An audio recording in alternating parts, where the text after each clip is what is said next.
diri saya yang sebenarnya. Di dunia orang selalu mengatakan bahwa anaknya polisi, maka kalau bapaknya polisi dibilang anak polisi, ya kan? Kalau bapaknya petani dibilang dia adalah anak petani. Kalau anak pendeta dibilang, kalau bapaknya pendeta dibilang anak pendeta. Semua diukur dari siapa bapaknya, siapa yang melahirkannya, siapa yang membesarkannya. Jadi seakan-akan hidupnya ditentukan oleh siapa orang tuanya. Tapi di dalam firman Tuhan kita perhatikan adalah hidup kita ini, masa depan kita itu tidak ditentukan siapa orang tua, siapa yang melahirkan, dari rahim siapa melahirkan. Siapa diri kita yang sesungguhnya ditentukan oleh Tuhan itu sendiri. Setelah itu baru tergantung keputusan kita. Banyak juga anak pendeta yang jadi pendeta kan? Banyak juga anak polisi ditangkap polisi. Artinya tidak menentukan siapa orang tua. Sehingga kadang-kadang ada begitu banyak orang bilang, anak polisi kok ditangkap polisi ya? Anak polisi kok merampok ya? Anak polisi segala macam. Karena orang berpikir bahwa anaknya itu ditentukan oleh siapa orang tuanya. Hidup kita ditentukan oleh Bapa kita sesungguhnya. Dan Bapa kita sesungguhnya bukan Bapa jasmani kita, tapi Bapa kita yang di surga. Dia telah menetapkan kita sebenarnya sebagai orang percaya. Ketika kita mengakui Dia sebagai Tuhan dan Juru Selamat kita, maka pada saat itu kita tidak lagi ditentukan oleh Bapa lahiriah kita, tapi kita ditentukan oleh rancangan-rancangan besar dalam hidup Dia. Sehingga di dalam pikiran Tuhan, setiap orang percaya adalah kita adalah pahlawan-pahlawan yang gagah perkasa. Gideon ketika dia dikejar orang Media, ditindas orang Media, dirangkul orang Media, dia hidup dalam ketakutan. Karena dia tahu dia bukan siapa-siapa. Dia adalah bangsa yang terkecil yang telah sungguh bangsa Israel. Setelah itu dia adalah anak yang paling kecil, berarti super kecil. Sehingga ketika orang-orang Media datang merampok dia ketakutan. Dia mengirik gandum dalam buah. Orang normal tidak akan mengirik gandum dalam buah. Mengirik gandum itu di luar, supaya datang angin, kulitnya bisa terbang, gandumnya yang tinggal. Tapi saking ketakutannya, dia masuk dalam buah. Dia kehilangan jati dirinya sesungguhnya. Dia terlalu berpedoman kepada siapa bapaknya. Bapakku baru bangsa yang kecil. Aku adalah anak yang kecil, super kecil. Saya tidak bisa berbuat apa-apa. Sehingga dia hidup dengan cara yang tidak normal. Tinggal di dalam gua. Orang normal itu tinggal di dalam rumah, bukan di dalam gua. Karena dia kehilangan jati dirinya, dia tinggal di dalam gua. Sampai mana Tuhan datang berkata kepada dia, "Hai pahlawanku yang gagah perkasa." Dia baru terkejut. Apa iya? Aku adalah pahlawan yang gagah perkasa. Lalu dia berdialog sama malaikat Tuhan. Kalau memang betul apa yang pernah mendengar tentang Tuhan itu, bagaimana dia membebaskan bangsa Israel, laut terbelah, maka padang itu semua pujian-pujian telah dikatakan oleh nenek moyang itu. Tapi kenapa kami sekarang mengalami hal yang seperti ini? Tapi Tuhan tetap mengatakan bahwa Dia adalah pahlawan yang gagah perkasa. Setiap orang percaya hari ini adalah pahlawan yang gagah perkasa. Coba bilang bersama saya, aku adalah pahlawan yang gagah perkasa. Mari kita baca firman Tuhan. Yuk kita baca bersama-sama. 3, 2, 1 ya. Allah memberkati mereka, lalu Allah berfirman kepada mereka, beranak cuculah dan bertambah banyak. Penuhilah bumi dan taklukkanlah itu. Berkuasalah atas ikan-ikan di laut dan burung-burung di udara dan di atas segala binatang yang melayang bumi. Pada dasarnya Tuhan menciptakan manusia, diberi sebuah kuasa untuk menaklukkan segala yang ada. Yang merayap, kaki 4, kaki 3, kaki 2, semua ditaklukkan. Berkuasa menaklukkannya. Jadi Tuhan memberi kuasa kepada manusia bukan menaklukkan sesamanya, yaitu menaklukkan segala sesuatu yang ada ikan di laut dan burung di udara dan segala yang binatang. Semuanya itu di bawah kuasanya manusia. Semuanya ditakluk oleh manusia. Sehingga Tuhan tidak mengizinkan kita sebenarnya menaklukkan istri kita. Istri bukan diberi kuasa untuk menaklukkan suaminya, tapi suami istri manusia diberi kuasa untuk menaklukkan semua yang ada di muka bumi ini.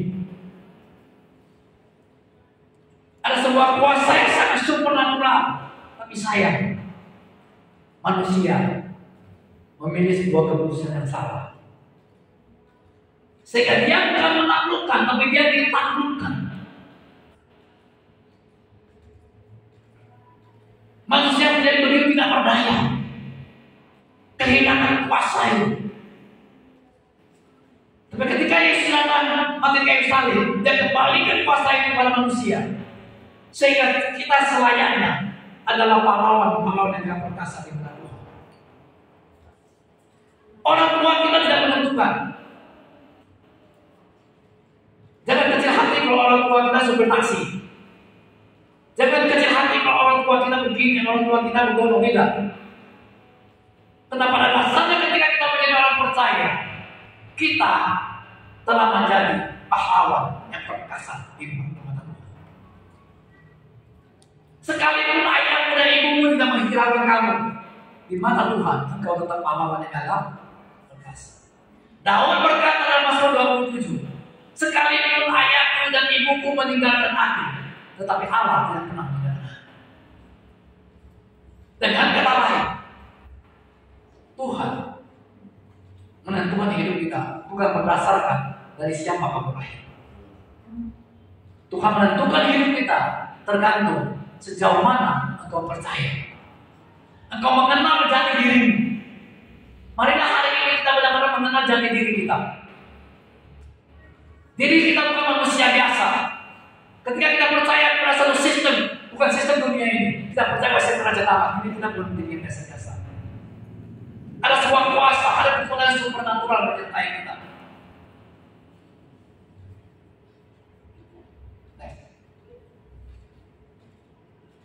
Mari kita melihat satu orang pahlawan yang gak perkasa itu, yang namanya Yefta. Adapun Yefta, orang Gilead itu adalah seorang pahlawan yang gagah. Ingat, Tuhan bilang Yefta adalah pahlawan yang gagah perkasa. Akan ada tetapinya nih yang kaya. Tetapi ia adalah anak seorang perempuan Sunda.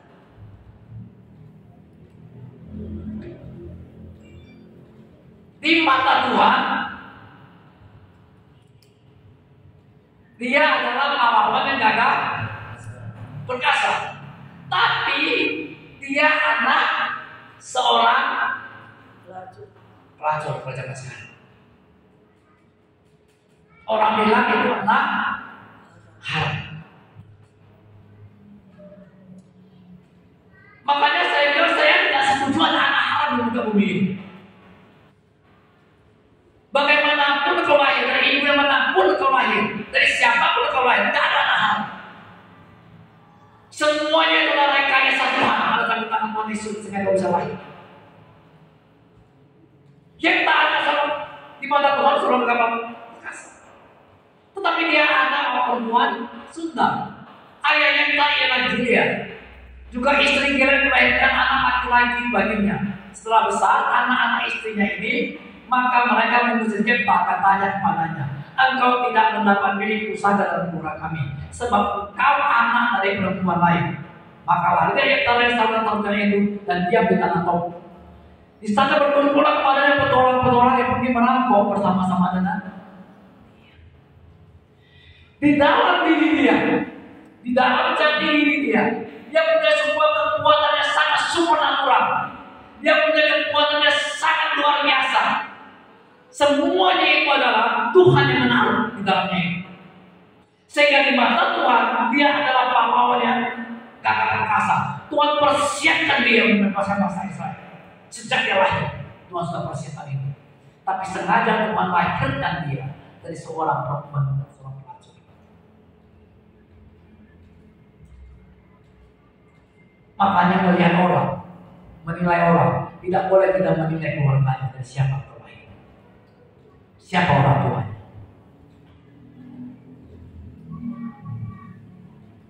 Ketika si ayahnya ini menikah lagi, punya istri muda, lahir anak-anak lagi yang lain.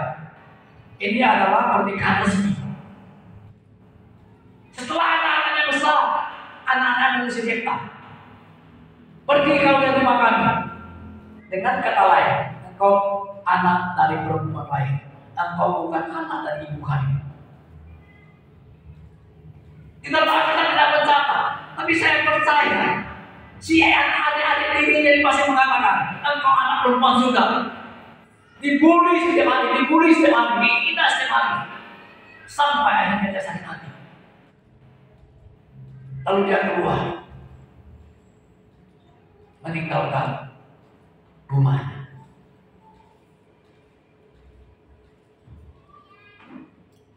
Kecelakaan adalah ketika dia keluar dari rumahnya, dia pergi berkumpul dengan perampok. Makanya anak-anak muda, anak-anak gadis, perhatikan pergaulan dengan siapa engkau bergaul. Awalnya Yefta adalah seorang pahlawan yang diciptakan Tuhan, tapi karena dia pergi bergaul dengan perampok, dia jadi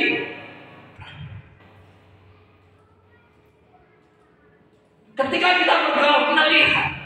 Ketika kamu bergaul, jangan kamu lihat siapa bapaknya. Jangan karena dia anak polisi, jenderal segala macam, kamu pikir dia baik. Belum tentu. Tapi perhatikan gaya hidupnya, perhatikan cara berbicaranya, perhatikan kelakuannya. Karena pergaulan yang buruk akan merusak kebiasaan yang baik, kata Timotius.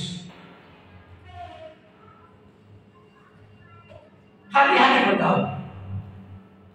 Ini Yefta adalah seorang pahlawan yang tidak perkasa, dia punya kekuatan yang luar biasa, tapi jadinya merampok. Ya kalau merampok dia masih hebat. Artinya kekuatan dia, keluar biasaan dia, yang supernatural di hidup dia sangat benar. Dia bisa dia pakai untuk merampok. Kenapa?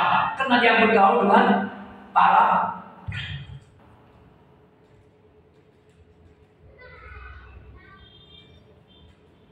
hati-hati sekali.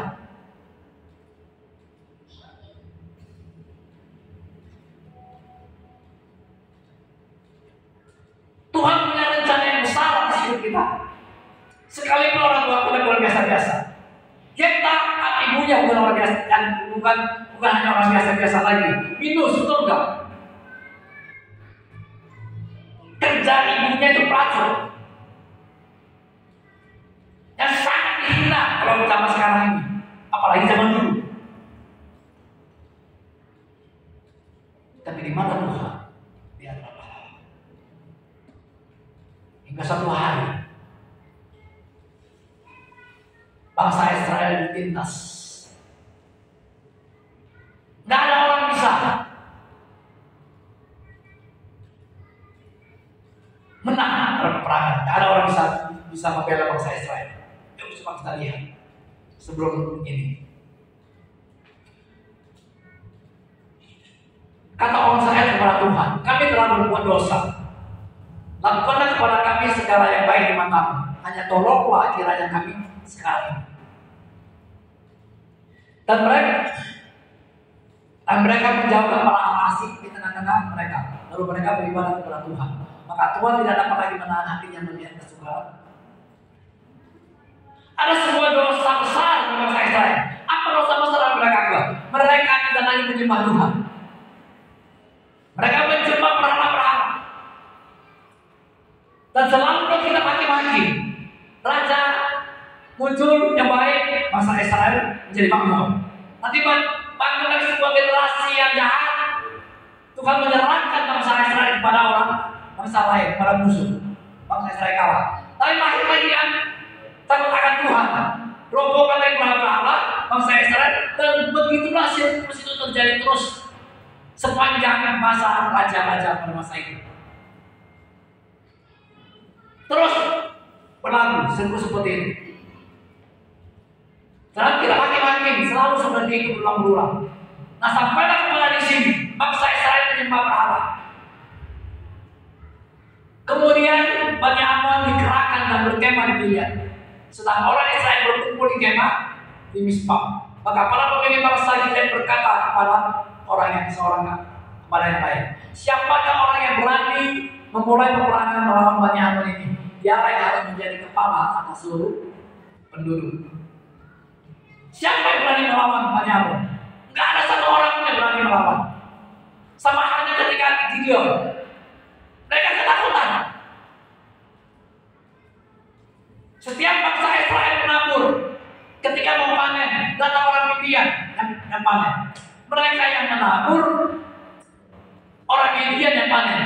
Sementara janji Tuhan adalah orang yang menabur, engkau yang panen. Kenapa bisa terjadi? Karena mereka menyembah hal-hal lain.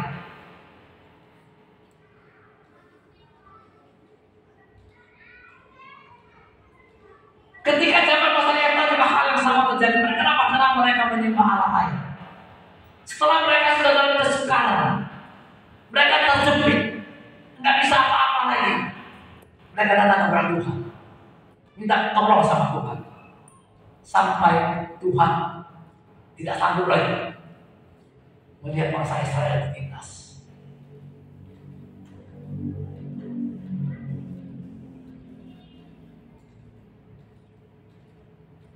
Lalu Tuhan pertemukanlah mereka dengan seorang pahlawan yang gagah perkasa yang namanya Yefta.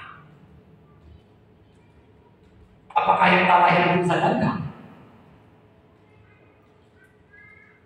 Ketika Yefta lahir, Tuhan mempersiapkan ini, maka akan terjadi puluhan tahun kemudian. Sama juga ini juga sama, dilahirkan sama juga Daud. Karena manusia selalu melihat apa yang dilihat dengan mata. Ketika bangsa Israel tidak mau dipimpin oleh imam-imam, tidak mau dipimpin oleh hakim-hakim, tidak mau dipimpin oleh para nabi, mereka minta raja. Tuhan bilang sama-sama, oke, kalau minta raja kasih raja. Tapi ingatkan mereka lebih baik wajah. Mereka harus begini, harus begitu. Oke, lalu mereka pilih raja. Siapa yang mereka pilih pertama? Raja pertama Israel. Kenapa mereka pilih Saul? Alkitab berkata, Saul tampan. Yang pertama. Yang kedua besar. Satu kepala lebih tinggi dari rata-rata bangsa Israel. Satu kepala, berarti sejengkal lebih. Jadi kalau orang tinggi Israel 160, dia mungkin 170, kira-kira seperti itu. Dan bagi mereka ini cocok jadi seorang raja, bisa membela bangsa Israel. Karena orangnya tampan, tingginya lebih tinggi satu kepala dari rata-rata bangsa Israel. Lalu apa yang terjadi? Tidak lama kemudian Tuhan datangkan, Tuhan izinkan dia berhadapan dengan seseorang yang tingginya 3 kepala lebih tinggi dari Saul. Maksud Tuhan begini, kalau kamu hanya memilih hanya karena dia lebih besar, lebih tinggi, satu kepala dari kamu, maka Tuhan izinkan datang seseorang yang tingginya 3 kepala lebih tinggi dari Saul. Kemudian apa yang terjadi? Akhirnya Goliat sembunyi. Saul sembunyi. Kenapa? Karena segala sesuatu diukur dari mata jasmani.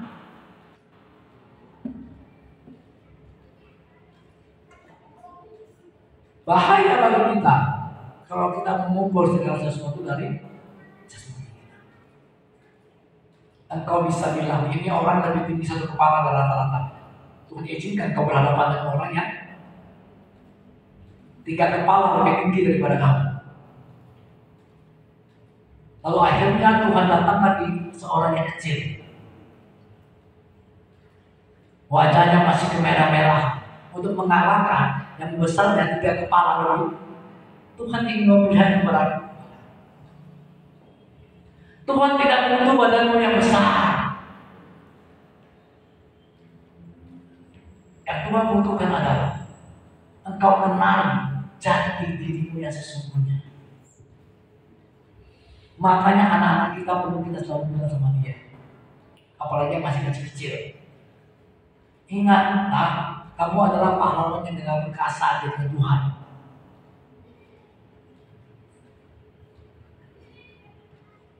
Sekalipun Bapak mau beli bangunan, tak masalah. Ya, bangunan.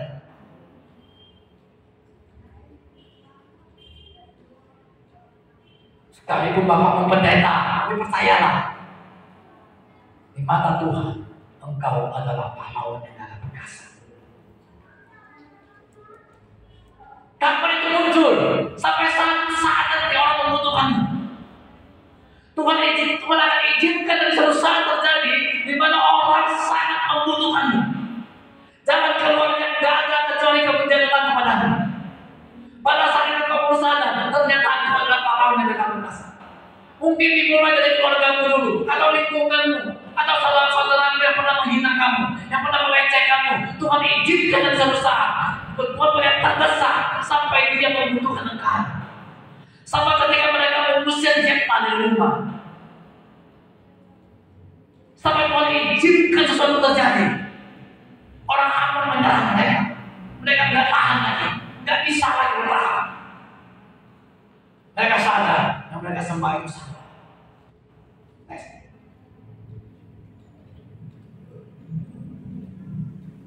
Kita perhatikan pahlawan-pahlawan iman. Kalau kita perhatikan pahlawan iman ini, karena iman maka Rahab perempuan sundal itu. Pahlawan Ibrani 11 bicara tentang semua pahlawan iman.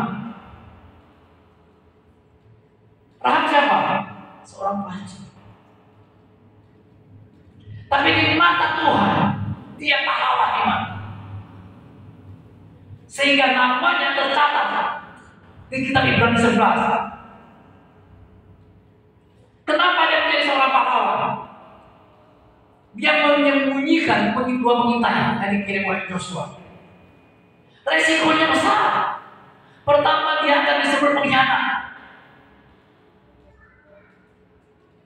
Kedua, dia bisa dihukum mati. Dia ambil resiko itu karena iman. Sehingga di mana Tuhan dia adalah pahlawan iman.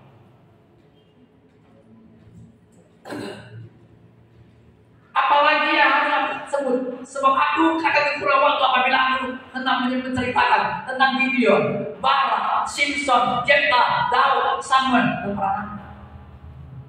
Jadi kira-kira ada begitu banyak pahlawan-pahlawan iman.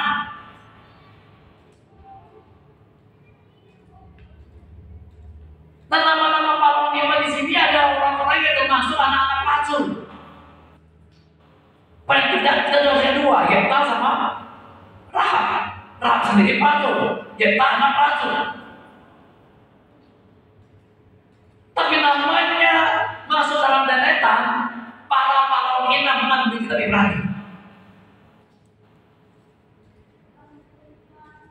Mungkin ada kalanya kita nggak merasa. Kapan itu kita akan kelihatan? Seperti saya katakan tadi, Tuhan akan membuat orang-orang terdesak, sehingga mereka akan taat kepada jalan Tuhan. Bagaimana caranya? Dengan cara ilahi Tuhan akan kerjakan. Saya juga nggak tahu bagaimana caranya, tapi saya yakin di akhir zaman nanti akan muncul hal yang seperti ini. Tugas kita mempersiapkan diri, mempercayakan diri kita bahwa kita adalah pahlawan-pahlawan iman. Kita adalah pahlawan-pahlawan yang perkasa itu.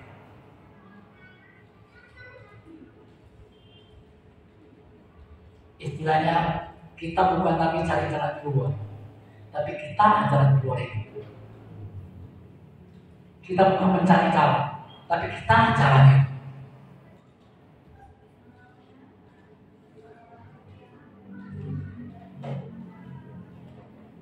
Kita lihat Ahok ya. Saya yakin Ahok itu orang benar, saya yakin sekali. Udah digituin bagaimana namanya tak berzina.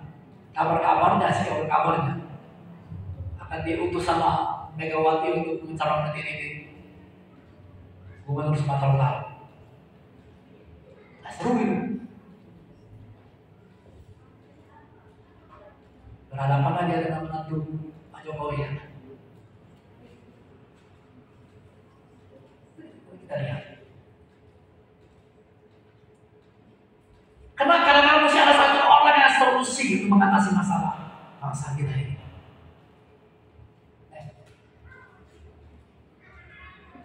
Sebelum itu coba kita baca. Lupa saya baca ini. Hakim 10 ayat 15. Bisa lupa aja. Pandai kau ya. Oke, saya bacakan saja. Hakim 10 kita lanjutkan dari Hakim 10 tadi. Kata orang Israel kepada Tuhan. Kata orang Israel kepada Tuhan, kami telah berbuat dosa.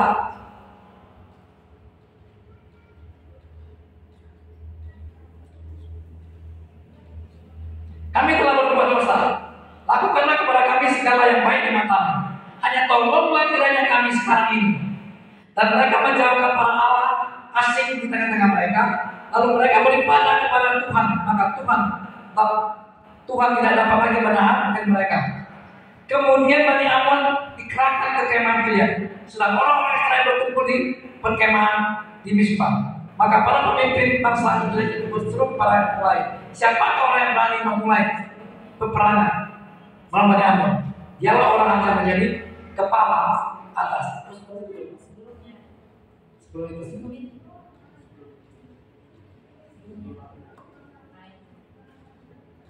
Ya ini dia. Jadi ketika bangsa Israel maka dialah yang siapa orang yang berani memulai perang melawan Bani Amon, dialah yang harus menjadi kepala atas seluruh bangsa Israel. Kalau kita baca terus sampai ke bawah, lalu mereka pergi mencari Yefta. Ketika mereka bertemu dengan Yefta, maka Yefta bilang begini, dulu kalian usir saya, sekarang kalian datang lagi kepada saya.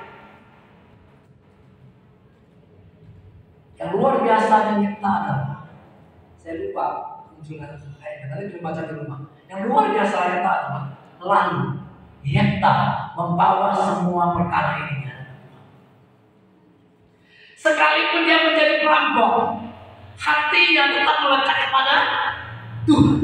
Dia merampok itu karena keadaan, karena sebuah situasi yang membuat dia sangat marah. Tapi ketika bangsa Israel datang kepada dia untuk mengangkat dia menjadi pemimpin Israel, untuk berperang melawan Bani Amon, Alkitab mencatat dia membawa semua masalah itu ke hadapan Tuhan. Singkat cerita, tidak tahu kisahnya itu. Israel berhasil menang. Yang sangat kita kalau cerita Yefta, sampai terakhir anak perempuannya jadi korban. Satu-satunya anak perempuan. Kita bilang begini waktu dia mau dilurkan sama Bani. Nanti kalau perang menang, saya pulang ke rumah. Orang pertama yang kedua di rumahku akan mempersembahkan untuk. Begitu dia pulang ke rumah, yang keluar pertama anak perempuan. Tapi dia setelah janji, dia harus menyerahkan perempuannya itu. Dia menangis.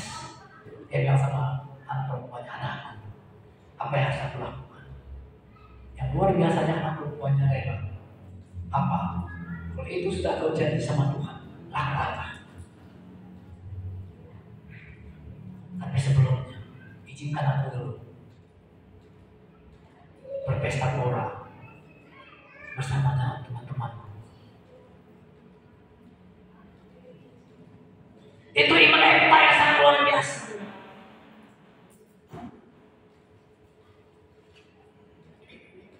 Anak seorang racun.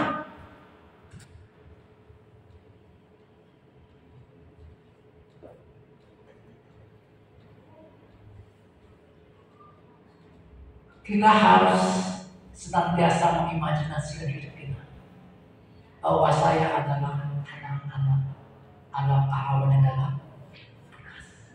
Jangan kamu imajinasikan siapa orang tuamu. Siapakah aku ini? Bapakku begini, mamaku begini.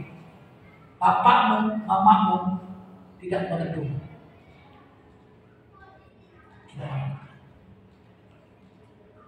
Sudah saya katakan tadi, banyak juga anak polisi narkoba.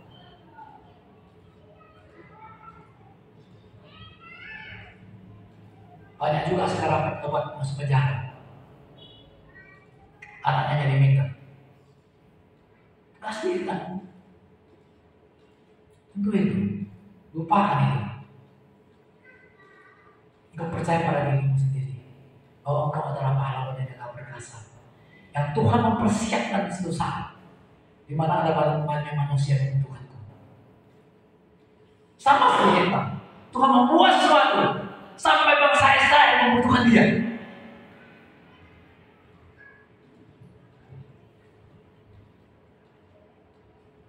Banyak kisah di Alkitab. Daud ketika disingkirkan, sekalipun ayahku dan ibuku meninggalkan aku, Tuhan yang meninggalkan aku. Sampai kapan? Sampai dari Tuhan buat hadirnya Goliat.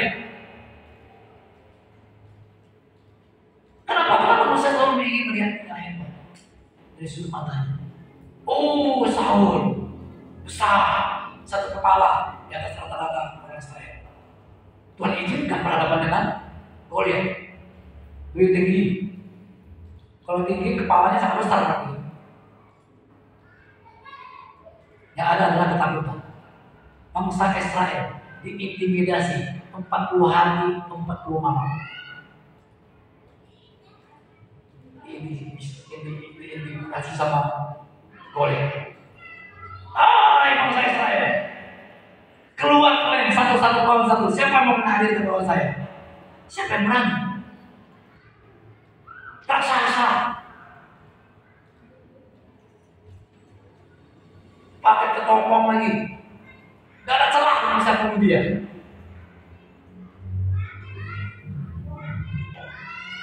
Empat 40 hari 40 malam, bayangkan gak?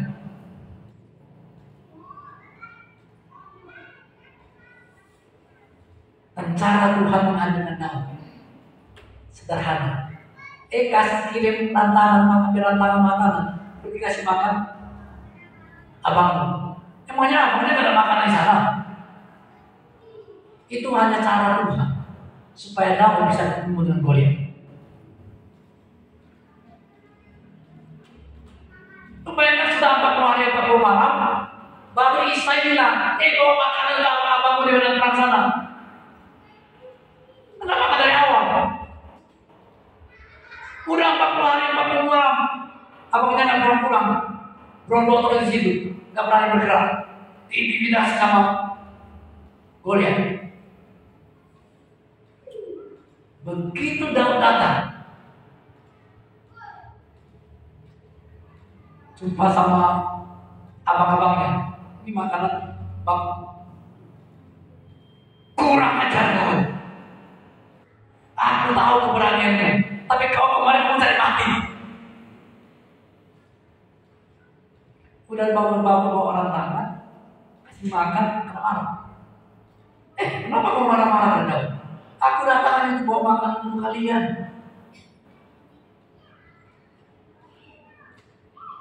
Tapi Daud tiba-tiba dia dengar ada orang kafir yang tidak suka ini, dia bilang, siapakah dia yang berani melawan bangsa Israel.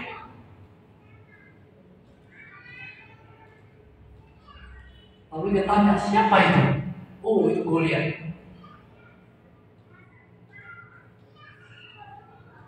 Raja telah beri saya marah. Siapa yang bisa mengalahkan? Akan dinikahkan dengan putrinya. Daud itu kan memang mata keranjang. Gak tahu dia wanita cantik.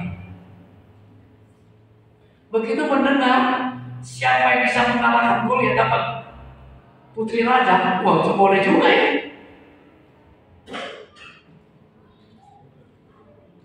Dan pertemukan aku dengan Saul. Aku bisa mengalahkan Goliat. Singkat cerita kita tahu, hanya dengan ketapen batu kerikil. Saya lempar pas ke sini. Bayangkan dia pakai topeng nih. Helm yang besar itu yang dibuat dari baja. Hanya matanya nampak. Sedikit. Lemparannya bisa tepat ke situ coba. Kalau kena helmnya, tak mati dia. Tapi pas. Orang semua ketakutan. Kena saking besarnya kepala. Goliat. Daud bilang, besar kali kepalanya. Ini sekali lagi pasti gak meleset. Cara pandangnya sudah berbeda. Bangsa Israel ketakutan saking besarnya Goliat. Bagi Daud yang besar terus lebih gampang kena.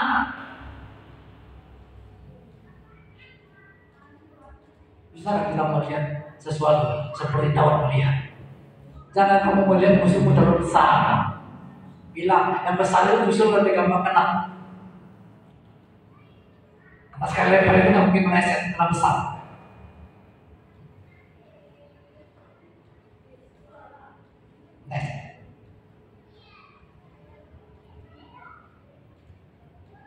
Apa yang harus kita lakukan? Yang pertama, kita harus mengetahui dan menerima jati diri kita dan Tuhan.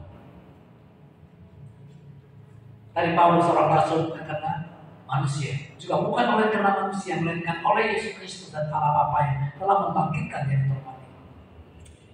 Tahu jati dirimu, bukan secara fisik. Secara manusiawi, Paulus adalah seorang teroris. Ini adalah seorang teroris. Tapi ketika perjumpaannya dengan Tuhan, penerimaannya dengan Tuhan, jati dirinya berubah. Dia mengakui jati dirinya. Dari Paulus seorang rasul bukan karena manusia. Dia percaya bahwa dia jadi rasul bukan karena manusia. Dia jadi rasul hanya karena Allah melahirkan oleh Yesus Kristus. Mari kita menyadari diri kita, menerima jati diri kita, bahwa hari ini aku bisa menjadi anak Allah, itu karena keputusan Tuhan. Kenapa ada rencana-rencana Tuhan di dalamnya? Secara manusiawi ini Rasul Paulus ini adalah seorang teroris, membunuh orang-orang percaya, memenjarakan orang-orang percaya pada saat itu. Tapi ketika pertemuannya dengan Tuhan, jati dirinya, dia menunjuk dirinya sendiri bahwa aku adalah rasul yang dipilih oleh Tuhan.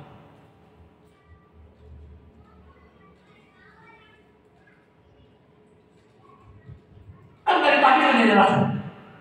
Dulu kan dalam penabisan itu jadi rasul kan ada. Pengakuan diri dia ada. Artinya kepercayaan diri dia. Mari kita mempercayai diri kita berbeda. Khususnya anak-anak muda yang masih kuliah, masih sekolah. Jangan kamu meremehkan dirimu sendiri. Dirimu adalah sangat luar biasa. Kamu adalah pahlawan yang gak perkasa. Bila sekali lagi, aku adalah pahlawan yang gak perkasa. Kecil kali seorang, Tuhan pun ada dengar. Aku udah dekat agak dengar bagi Tuhan juga. Mari kita bilang bersama-sama, aku adalah pahlawan yang gak perkasa. 1, 2, 3. Aku adalah pahlawan yang gak perkasa. Orang mau bilang kamu itu apa terserah. Orang mau bully kamu terserah. Daud capek dibully. Penggembala kambing buat itu orpon. Bapakku, bapaknya, ibunya meninggalkan dia. Yefta dibully orang. Rahab sebagai seorang pelacur. Gideon tinggal di gua. Setidak-tidaknya kamu lebih dari mereka, betul nggak? Nggak tinggal di gua kan? Masih tinggalnya di rumah.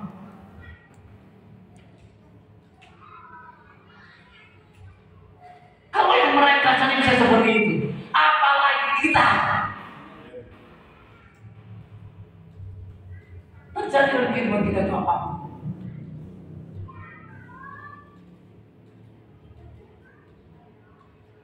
Tadi aku sekilas baca di media sosial, kok marah-marah gara-gara orang bilang anaknya haram, anak istrinya itu semua anak haram, penjara mereka semua.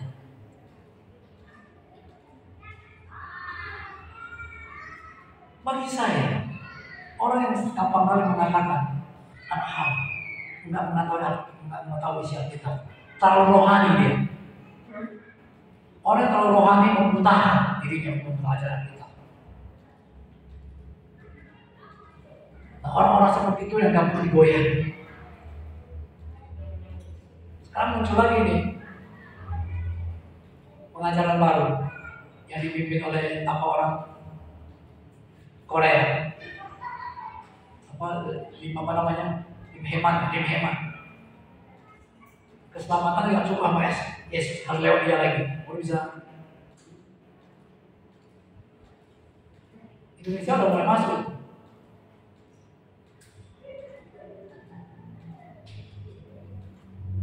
Terlalu rohani juga bahaya.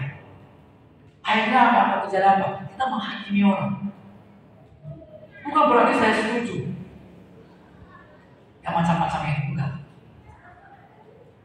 Tapi kita nggak berhak menghakimi. Kita tidak tahu apa rencana Tuhan.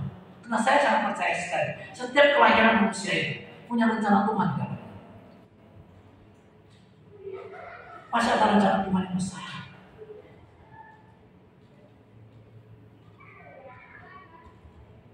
Kita dibully setiap hari sampai diusir. Paulus, tapi dia tetap selalu mau mengatakan dirinya, aku adalah rasul yang dipilih oleh Tuhan, bukan karena manusia. Yang kedua, punya yang keyakinan akan Tuhan. Maka yang tanya dengan para tua-tua lalu bangsa itu mengangkat dia menjadi kepala dan panglima mereka. Tetapi yang tak membawa seluruh perkara itu di hadapan. Jadi ketika orang-orang Israel datang kepada dia, yang tak ikut dalam keputusan mereka, dan mereka mengangkat mereka dia jadi panglima. Yang dulunya diusir, Tuhan akan membuat sampai orang akan datang kepada. Gak apa-apa kalau hari-hari ini engkau dibully, engkau rasanya dikecilkan, engkau rasanya dilecehkan, engkau anak tak berguna. Bisa kadang-kadang orang coba banyak anak, ada satu anak yang merasa disingkirkan gitu. Pernah terjadi enggak? Banyak sekali. Karena dulu anak banyak anak. Ada yang merasa saking sayang, ada yang merasa tidak diperhatikan. Kalau kita tidak diperhatikan, merasa kurang diperhatikan, nggak apa-apa. Ikhlaskan saja. Sampai suatu saat nanti Tuhan akan membuat mereka punya masalah dan mereka datang kepada Allah. Hal yang sama seperti yang lalu terjadi pada kita. Akhirnya apa? Nah, saya nggak baca awal. Kalau kalian baca seluruh ayatnya ini terjadi dialog sama yang pada mereka. Dulu kan musuh saya, tapi akhirnya yang tadi juga pergi. Nah, yang luar biasa adalah, tetapi yang tak membawa seluruh perkaranya ke hadapan Tuhan. Dia suka bertindak sendiri. Dia tahu siapa diri dia. Dia ada karena Tuhan. Dia dilahirkan karena Tuhan. Tuhan punya rencana besar pastinya. Mungkin dalam hati dia, mungkin. Bangsa Israel datang sekarang kepada dia yang berkata, ini saatnya telah tiba.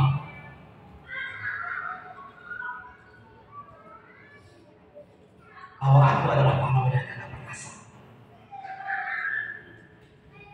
Hal yang sama nanti akan kita alami. Kita akan berkata, saatnya telah tiba. Tunggu tanpa mainnya. Engkau akan berkata, saatnya telah tiba. Yang terakhir, mari menyongsong masa depan dan melupakan masa lalu.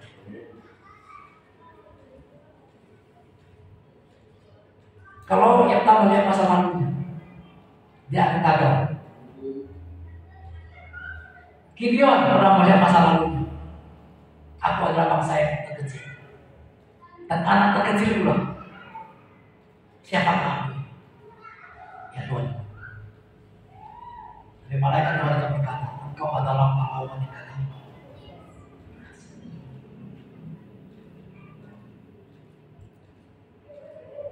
Kumpulkan bangsa Israel.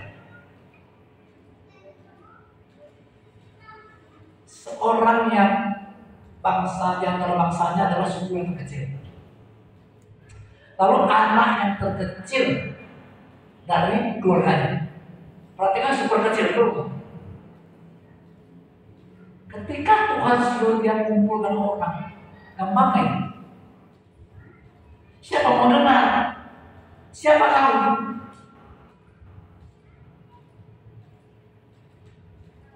Apa yang terjadi? Tuhan bilang, udah tiup sangkakala. Sekali tiup sangkakala, yang datang 32.000 orang. Banyak kan? Saya rasa begitu dia tiup sangkakala, orang seperti bebek datang ya, terkejut dia. Ini orang begitu banyak. Sekali tiup, mereka mau 2 kali tiup dia. Kenapa dia 2 kali tiup? 1 kali tiup dia terkejut dia, begitu banyak orang datang. 32.000 orang. Jangankan Gideon, Tuhan kan terkejut. Tuhan terkejut. Ya, banyak kali orang ini mau ngapain?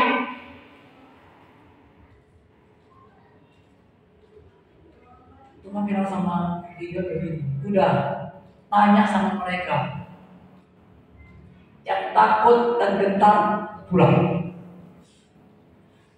Kalau kita sudah ngumpul begitu banyak, kita akan tanya, siapa yang pernah berperang? Siapa yang bisa angkat senjata? Siapa yang bisa silat karate selama betul nggak? Kan itu cara seksi kita kan? Ini ada 32.000 orang nih, Tuhan suruh seksi. Kita akan seleksi orang yang rata-rata kepala tinggi badannya 1 kepala dan betul nggak? Sama kayak kalau saya milih orang. Yang ganteng, yang rata, yang besar, kan segala macam. Ini 32.000 orang. Seleksi pertama adalah yang takut dan gentar pulang. Berarti itu nggak bisa berperang, nggak bisa apa-apa, ngapain kan? Tapi Tuhan mengatakan yang takut dan gentar. Tahu berapa yang banyak pulang? Tahu? Berapa yang dari 32.000 semuanya pulang? Kan sering baca kisahnya enggak? Berapa yang pulang? Bapak Sindi, berapa yang pulang? Sekitar 3.000 orang. Berarti yang pulang 29.000 pulang. Berarti ada 29.000 yang takut. Tapi ketika tim sana kalah datang, suruh perang takut. Kalau setelah tinggal 3.000 orang, Gideon sudah siap bertempur dengan 3.000 orang yang mau berangkat. Tuhan bilang, Gideon terlalu banyak. Udah pulang udah 29.000 pulang, tinggal 3.000 mas terlalu banyak. Udah cuma suruh minum dulu di sungai. Yang kayak anjing suruh pulang. Dari 3.000 pulang lagi 2.700 yang terseleksi hanya 300 orang pindah.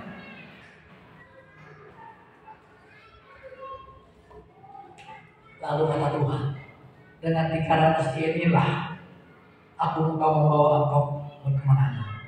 Tuhan ingin tunjukkan kepada Gideon bahwa yang sebenarnya yang melakukan kemenangan bukanlah manusia, tapi dialah yang membuat orang itu menang. Karena Tuhanlah yang berperang. Masa depan Gideon hilang, masa lalunya dia tetap masa depan dengan 300 orang. Mungkin hari ini kau mengatakan kau tidak punya apa-apa. Lupakan masa lalu. Sekalipun orang tuamu tidak punya apa-apa, percayalah, lupakan itu. Tetap masa depan bersama dengan Tuhan. Maka kau akan menjadi pribadi yang berbeda. Dengan cara yang ilahi gitu anak-anak itu. Bisa nggak sama-sama menjadi sebuah perusahaan, perusahaan mengalami error atau bagaimana segala macam. Ternyata Tuhan kamu yang bisa menyelesaikan. Orang pusing bagaimana menyelesaikannya. Kalau bagi kamu kok tiba-tiba gampang ya. Ini pengalaman pribadi saya. Tapi waktu itu baru kenal Tuhan. Saya cerita sendiri. Makanya saya percaya saya dipilih